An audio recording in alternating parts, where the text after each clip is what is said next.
You're listening to Eat, Play, Sex with Dr. Kat, the place to up-level that sexy life of yours, with expert talk on sex, love, and nutrition. And some of the things in real life you can never do in VR. Sure. You know, until there's like the singularity where the reality is indistinguishable from virtual. But I think this is a really good thing to point out, because some of the arguments that I've heard is, you know, with this all the AI and all the technology that's coming up, you know, how is this going to impact our ability to both connect socially, and how is it going to become a replacement? And the reason why I say that is because there's been arguments about, you know, social media and how that's really impacted sociability. And I guess really during this time of quarantine, we've really gotten to see how this is playing a role in our connectability, or wondering how this is impacting child's development around communicating, attuning, all of these natural elements EQ. that we have. Yeah, so that's the other big increase with VR is emotional intelligence. So it's very interesting. Like basically everything that we've been creating in the space is very much focused on how to connect better with people. Like that's the first and second goal. Like, and if you look at it, like, yes, the phone, everyone's like, oh no, I'm so afraid of what's gonna happen with VR. It's like, you're already in a virtual reality. You're literally standing there looking at your phone. Now we're just bringing it closer to your face. Oh damn. But we're enabling you now to have full social experiences. So like you can't high five somebody on Instagram right now. Yeah. But in VR, you and I could walk up to each other like we are now, and you could bring up your hand with a controller and we could slap it and our hands will vibrate together. You know? Stop it! So it's oh my like, God. so those types of things, like, yes, it's scary because we're getting closer to technology, but like, you could go look at an 80-year-old man sitting in front of his TV for 12 hours a day, and it's the same thing as what we would be doing in VR. But I actually think that this technology is capable of showing us how to use emotional intelligence and real-world skills that we won't want to stay in there. We won't be like a slave to the passive content of just like watching this asynchronistic experience where we're not the heroes of the story, like we're watching the hero. That's like coming back to upgrading the real world avatar that is you. It's like not about the hero on the screen. You're the hero, you're learning the skills to go out and like make significant change in the world.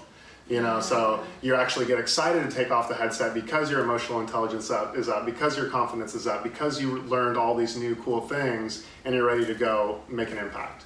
Amazing. And so for you personally, how have you seen this technology impact you in your relationships? I mean, the mental health side is huge. Like I use this stuff all the time for state shifts and going into like a flow state, or if I'm, you know, having an off day or whatever it is, it will fully rewrite my experience for the day. And then that allows me to show up better for like my partner, Mia, who's how we know each other. Yes, one of my dear friends. Mia Magic, yes. So that, I mean, that's huge. The sleep is a major one too. Like I mentioned the Oura Ring earlier, but being able to have, I mean, that's like the original biohack is sleep. Like why do our bodies need to sleep? It's because it's the primary biohack of all time, you know? So, and we convinced ourselves that we didn't. I remember in college I'd be like, I'm gonna sleep when I'm dead, you know, and it was such a funny thing, but it really was impacting me. It impacts all of us. Yeah. So I would say around mental health, around my sleep, and that allows me to just like, I mean, not only show up better for the relationship, but hormonally, I'm sure you know way more than me about this, but you know, it's like, my sex drive is up, like my patience is up, so I'm able to like deal with whatever life experiences happen and remain grounded in the relationship. I mean, I've been very fortunate to not have a lot of anxiety or depression or have a lot of these mental issues, but I also feel like it's because I'm always very actively, you know, meeting it before it actually happens. Yeah, like that's preventative care. Right, like creating like self-imposed suffering in order to not have the involuntary suffering. That's kind of like the thing that I love is hard choices. So it's easy life. Wait, God, let me think about this. It's like I'm glad that you could edit some of this. So it's hard choices, easy life, easy choices, hard life. So it's like, how many hard choices are we able to make voluntarily? Then that creates an easy life. Where you look at people that make the easy choices, like easy suburban lifestyle, like easy falling into the 9 to 5, and now all of a sudden they have a really hard life. They have a lot of mental, psychiatric disorders. They are addicted to opiates. They're having all these things, and it's because they're not creating the suffering voluntarily. And that could just look like sitting in a sauna and fully going for it and doing 45 minutes in there and meeting all of your comfort zone edges and bursting through those boundaries by just sitting inside of it. Or it could look like, meeting your partner in a way that feels uncomfortable and it's just all these different things. But if we don't do that, then it just slowly starts to build up, and then all of a sudden you don't have a partner anymore and they cheated on or whatever it is, and it's because you weren't able to meet your comfort edge at that moment.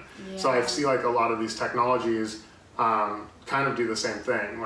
Obviously the best part about them though is that they're usually fun. So it's not voluntary suffering, it's actually you're doing something that normally you would have to do. Voluntary suffering would be meditating for 2 hours. Most people don't want to do that. Your back hurts, you're fucking bored, whatever it is. But what we're doing with the technology is the same effect, but you don't actually have to suffer. You get to enjoy yourself. Yeah, I'm all about that pleasure. Yeah.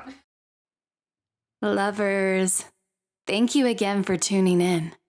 If you enjoyed the show, hit subscribe and head over to eatplaysex.com to connect with me and grab my sexy guides.